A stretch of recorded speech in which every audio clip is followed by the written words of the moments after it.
Hello students, आज हम बात करेंगे 12th कॉमर्स के सब्जेक्ट अकाउंट्स की। और आज हम इसमें NPO chapter non profit organisation जो हमारा चैप्टर है उसकी हम थ्योरी स्टार्ट करेंगे। सबसे पहले तो बड़े ध्यान से एनपीओ चैप्टर की थ्योरी आपको क्लियर करनी है, ठीक है ना जी।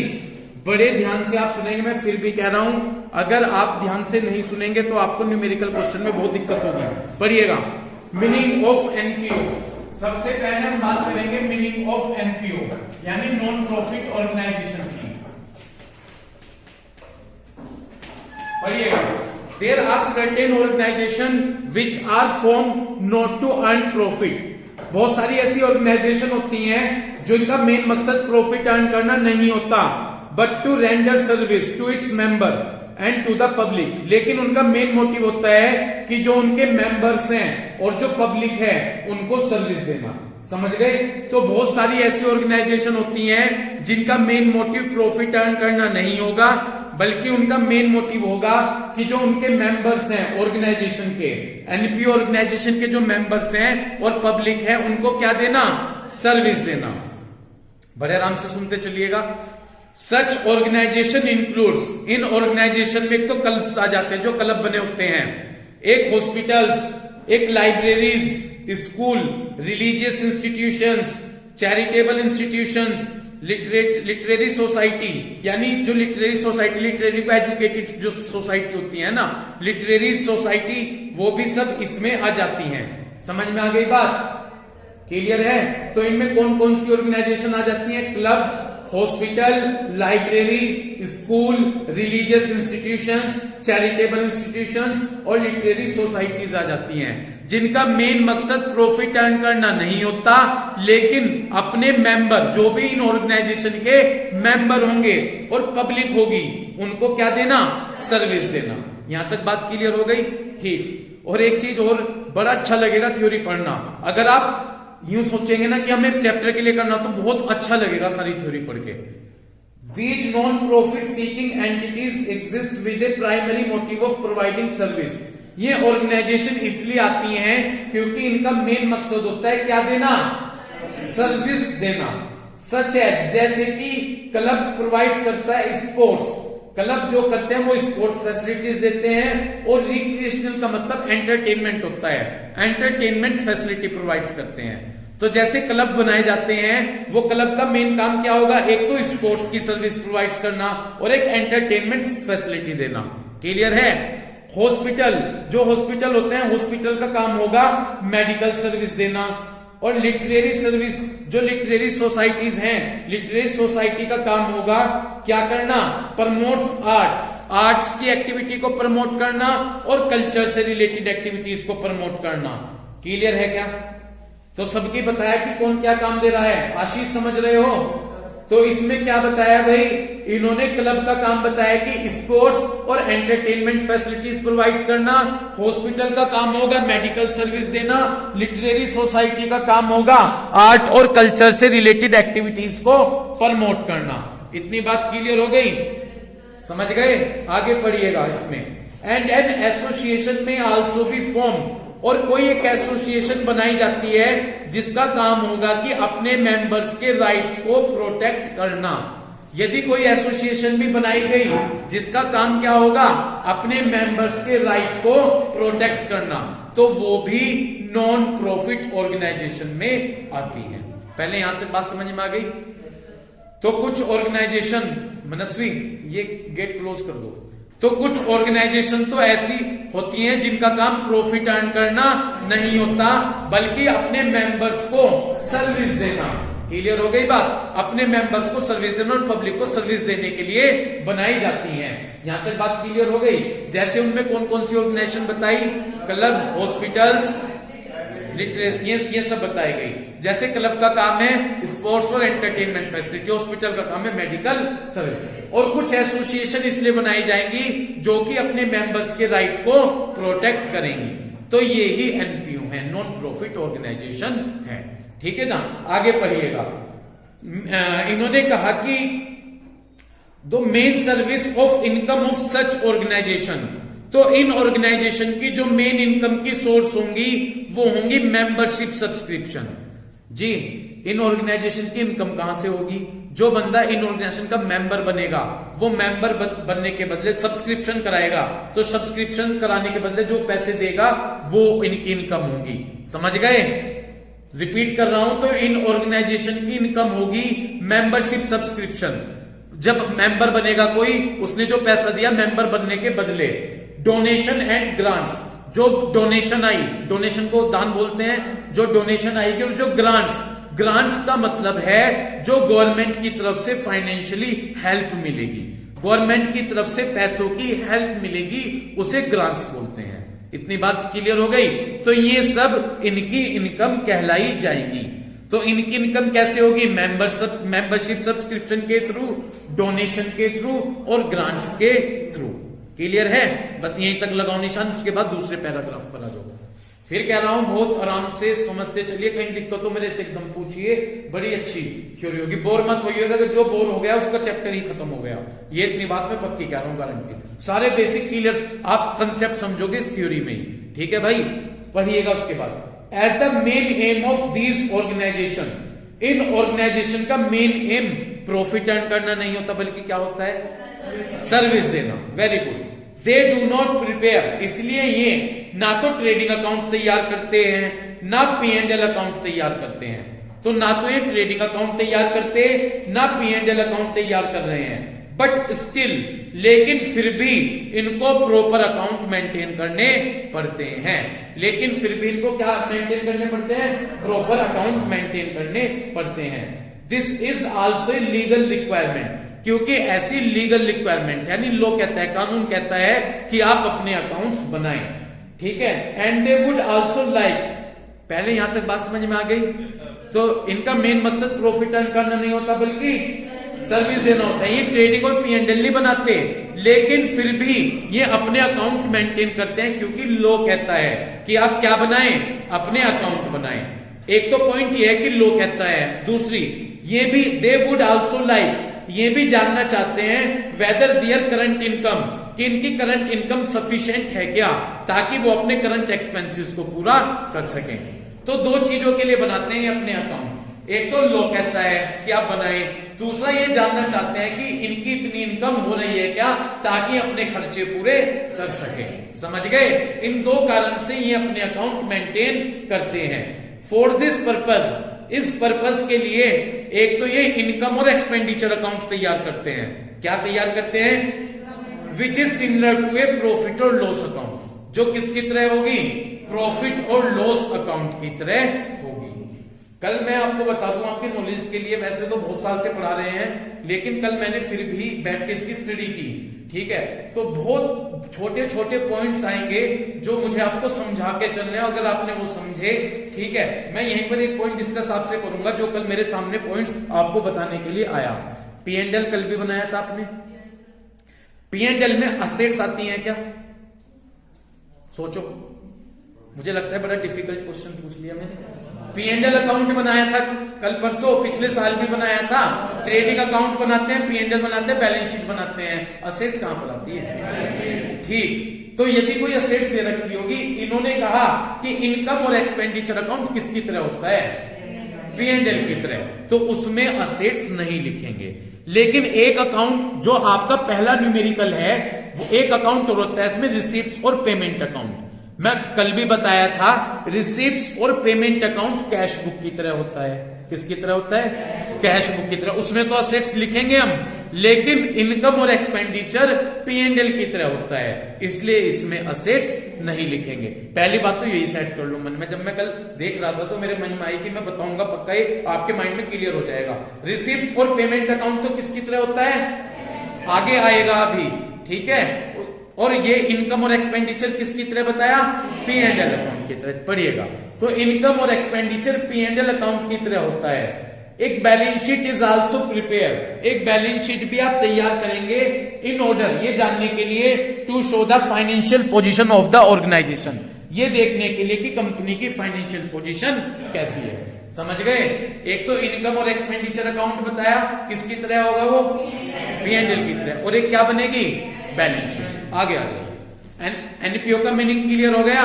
मेन किस लिए बनाई जाती है? एनपीओ सर्विस देने के लिए। Very good. Next topic features. Next topic क्या है? फीचर्स। मैं सोच रहा हूं कि जब मैं थ्योरी इसकी ले ली तो सारी थ्योरी खत्म कर दूं, फिर मुझे बाद में इसकी थ्योरी नहीं बतानी पड़ेगी, ठीक है ना। Features of NPO, features of NPO start कीजिए। पहला feature, main aim is service, बताया था अभी। सच ऑर्गेनाइजेशन आर सेटअप, ये ऑर्गेनाइजेशन इसलिए बनाई जाती है to provide service to a specific group, ताकि एक स्पेसिफिक ग्रुप को और द पब्लिक एट लार्ज या पब्लिक को सर्विस प्रोवाइड की जा सके। तो नॉन प्रॉफिट ऑर्गेनाइजेशन क्यों बनाई जाती हैं?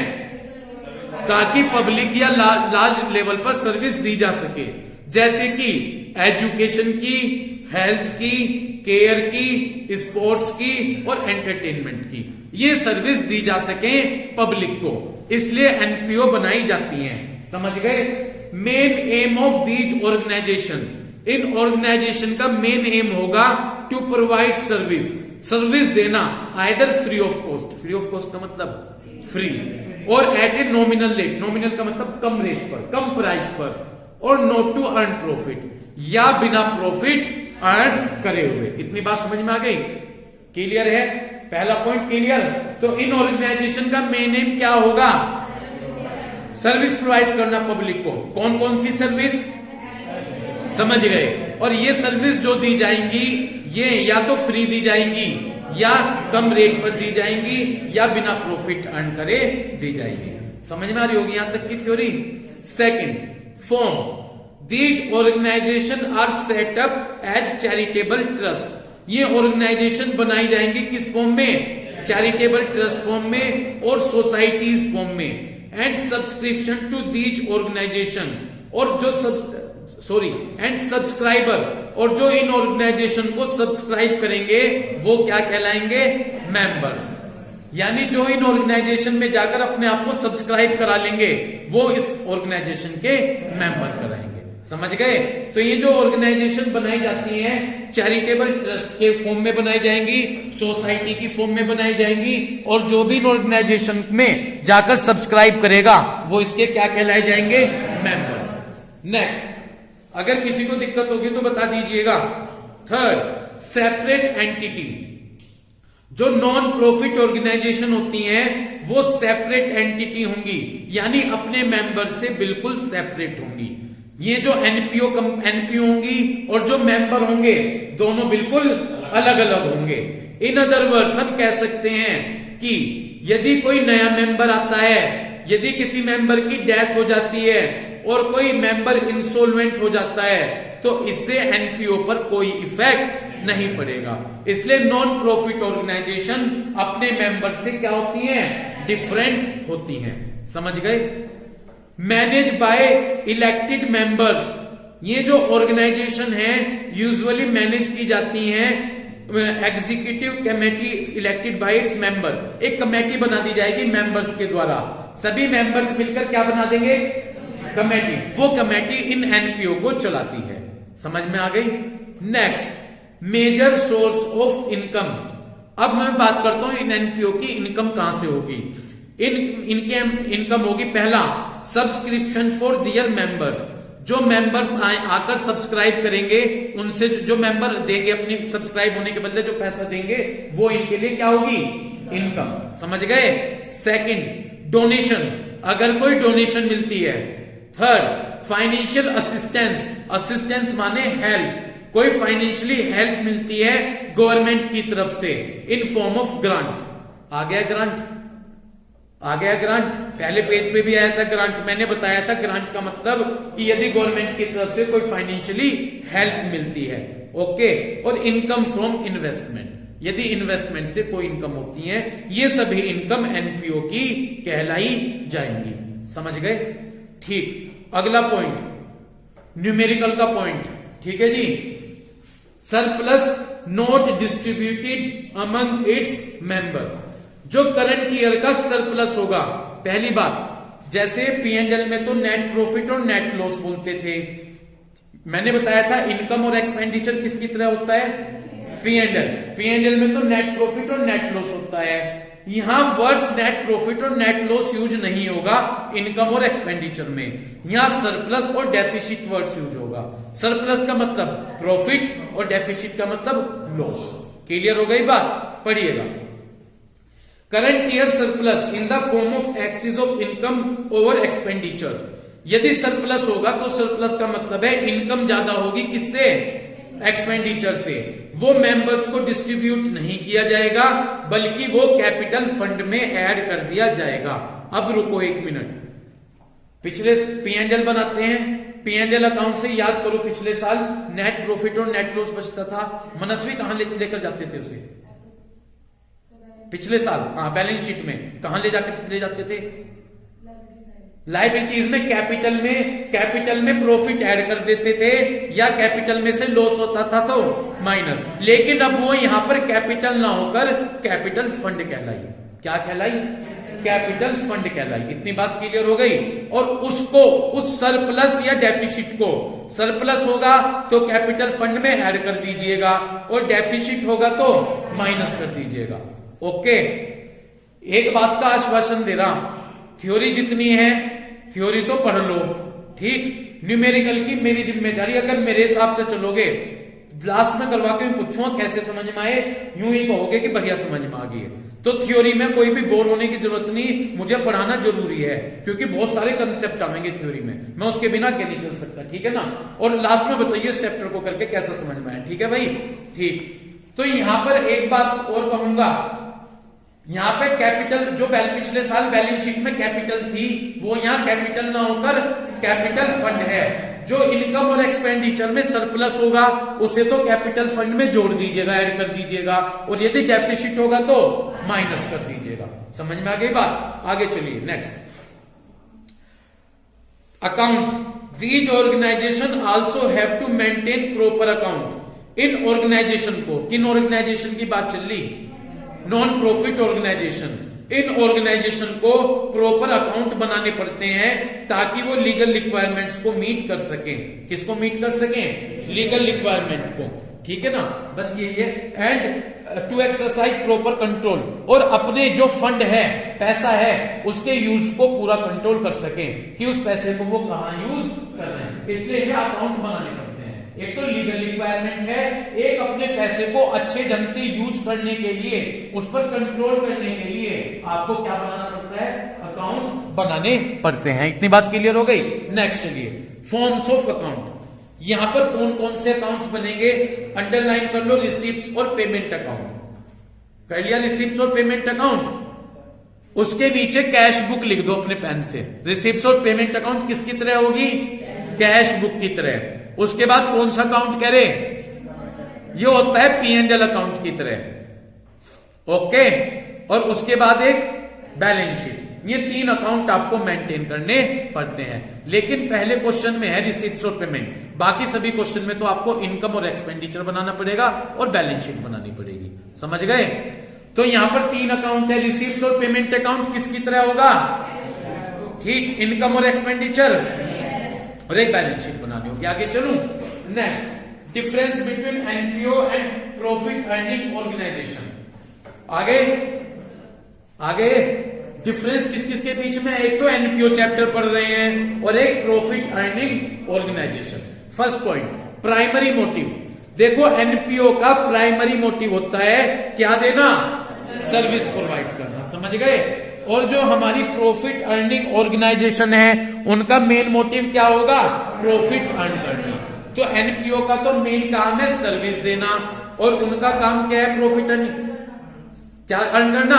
प्रॉफिट अर्न करना। समझ गए पहला point. Second, capital versus capital fund. NPO they do not maintain any capital account. ये कोई कैपिटल अकाउंट मेंटेन, मैंने भी याद दिलाया था कि पिछले साल बैलेंस शीट में तो कैपिटल लिखते थे, ठीक। अभी तुमने मैंने एक क्वेश्चन करवाया था फंडामेंटल ऑफ पार्टनरशिप में, जिसमें trading, P&L appropriation balance sheet बनाई थी, वहां भी कैपिटल लिखी थी। लेकिन एनपीओ में कैपिटल अकाउंट मेंटेन नहीं होता। कैपिटल अकाउंट की जगह आप क्या मेंटेन करेंगे? Capital fund. और ये जो 3 पॉइंट्स लिखे हैं बाद में क्लियर करूंगा। कैपिटल फंड बनाएंगे, क्लियर है? मैं प्रॉफिट अर्निंग ऑर्गेनाइजेशन की बात करूं, दे मेंटेन ए कैपिटल अकाउंट। ये क्या मेंटेन करते हैं? समझ गए दूसरा डिफरेंस? ठीक, थ्योरी भी ठीक ठाक समझ में आ रही होगी, क्लियर। Third, financial statement. यदि मैं एनपीओ की बात करूं तो एनपीओ में 3 फाइनेंशियल स्टेटमेंट बनाए जाएंगे। First is receipts and payment account. First कौन सा अकाउंट बनाएंगे? Payment account. सेकंड इनकम और एक्सपेंडिचर, और थर्ड कशिश रिसीप्ट्स और पेमेंट अकाउंट किसकी तरह होगा? और इनकम और एक्सपेंडिचर P&L की तरह होगा। समझ गए? उधर मूव कीजिए प्रॉफिट अर्निंग पे। यहां पर जो फाइनेंशियल स्टेटमेंट बनाए जाएंगे उसमें manufacturing account, trading account, P&L और जी एक बात बता दूं, जो फर्म अपने आप से प्रोडक्शन करती है वो ट्रेडिंग अकाउंट नहीं बनाती, वो मैन्युफैक्चरिंग अकाउंट बनाती है। ठीक है, इतनी बात क्लियर हो गई। और ट्रेडिंग अकाउंट वो बनाते हैं जो मैन्युफैक्चरिंग नहीं करते। क्लियर है भाई बात? इतनी बात क्लियर हो गई। तो यहां पर मैन्युफैक्चरिंग अकाउंट, ट्रेडिंग, P&L और बैलेंस शीट, यहां तक कोई दिक्कत? अब नेक्स्ट है सरप्लस और प्रॉफिट वर्सेस प्रॉफिट। जो एनपीओ है, एनपीओ में तो जो नेट रिजल्ट दिखाएगा इनकम और एक्सपेंडिचर अकाउंट, अभी बताया था इनकम और एक्सपेंडिचर अकाउंट। एक मिनट, बड़े कूल होकर समझो, इनकम और एक्सपेंडिचर P&L की तरह बताया। P&L से तो पता चला नेट प्रॉफिट और, लेकिन यहां पता चलेगा सरप्लस और डेफिसिट। और यदि मैं प्रॉफिट अर्निंग ऑर्गेनाइजेशन की बात करूं तो वहां पर P&L अकाउंट बताता है नेट प्रॉफिट और नेट लॉस। उम्मीद है आराम से क्लियर हो गए होंगे डिफरेंस। ठीक, उसके बाद fifth point distribution of profit. इन्होंने ये कहा कि जो सरप्लस और डेफिसिट होगा वो डिस्ट्रीब्यूट नहीं किया जाएगा मेंबर्स के बीच में, बल्कि उसे आप कहां एडजस्ट करेंगे? कैपिटल फंड में एडजस्ट करेंगे। समझ गए? जो सरप्लस और डेफिसिट, सरप्लस मीन्स प्रॉफिट और डेफिसिट मीन्स लॉस, उसे आप कहां एडजस्ट करेंगे? कैपिटल फंड में एडजस्ट करेंगे। समझ गए? ठीक, लेकिन यदि मैं प्रॉफिट अर्निंग ऑर्गेनाइजेशन की बात करूं तो जो प्रॉफिट और लॉस है वो ओनर्स, बिजनेस के ओनर्स के बीच में डिस्ट्रीब्यूट कर दिया जाएगा। किसमें डिस्ट्रीब्यूट कर दिया जाएगा? बिजनेस के ओनर्स के बीच में डिस्ट्रीब्यूट कर दिया जाएगा। समझ गए? पहले यहां तक बताओ मुझे क्लियर है क्या? किसी डिफरेंस में कोई दिक्कत हो तो बता दो। अब आ जाइए एनपीओ के, जो एनपीओ में जो फाइनेंशियल स्टेटमेंट बनाए जाते हैं। ठीक है, अब आया मेन मुद्दे का वर्क कि एनपीओ में कितने स्टेटमेंट बनाए जाते हैं। कितने हैं? First is receipts and payment account, second is income and expenditure account and third is balance sheet. ये 3 अकाउंट हैं। First is receipts and payment account, second is income और expenditure account and third is balance sheet. अब मुझे सुने, receipts और payment किसके through बताया था? पढ़िएगा, receipts and payment account. This account is merely means only, merely means only. जो ये अकाउंट बनाया जाता है, it is a summary of the transaction appearing in the cash book. जो कैश बुक में ट्रांजेक्शन अपीयर हैं उनकी समरी बताता है। उनकी क्या बताता है? समरी। मैंने बताया था ना रिसीप्ट्स और पेमेंट अकाउंट कैश बुक की तरह होता है, तो इन्होंने बताया कि जो कैश बुक में ट्रांजेक्शन आते हैं उनकी समरी बताता है। कौन बताता है समरी? Payment account. समझ गए?